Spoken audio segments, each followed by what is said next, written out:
სპორტისა და ახალგაზრდობის საქმეთა სამინისტროში კალათბურთის სამოყვარულო ლიგის დამფუძნებლებმა ყველა ვარსკვლავის მატჩთან დაკავშირებით საინფორმაციო შეხვედრა გამართეს.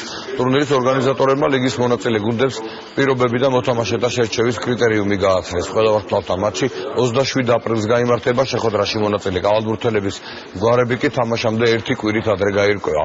აღსანიშნავია, რომ პარალელურად სახელმოქმედო აქცია ჩატარდება, რომელიც საქართველოში პარაკალათბურთის განვითარებას შეუწყობს ხელს. პლეი-ოფის ეტაპზე თითოეულ გუნდს 16 კაციანი განაცხადისთვის ერთი კალათბურთელის დამატება შეიძლება, რისის აფასურით სიმბოლურად 200 ლარი იქნება მიღებული, თანხა კი მთლიანად ხელმოქმედებას ხმარდება.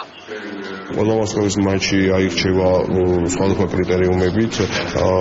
ჩვენ ვირჩევთ ორ მწვრთნელს, ორი მწვრთნელი შეარჩევს 5 მოთამაშეს თავისი გემოვნების მიხედვით.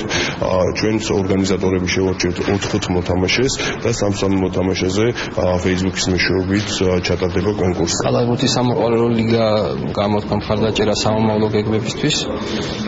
მივყვებით ნელა და მიგვინდა რომ მივიღოთ მონაწილეობა სხვადასხვა თამაშებში და ასევე დიდი სურვილი გვაქვს მივიღოთ მომზადოთ პარაოლიმპიადისთვის, რომ საქართველოს დროშა გავიტანოთ საზღვრებს გარეთ.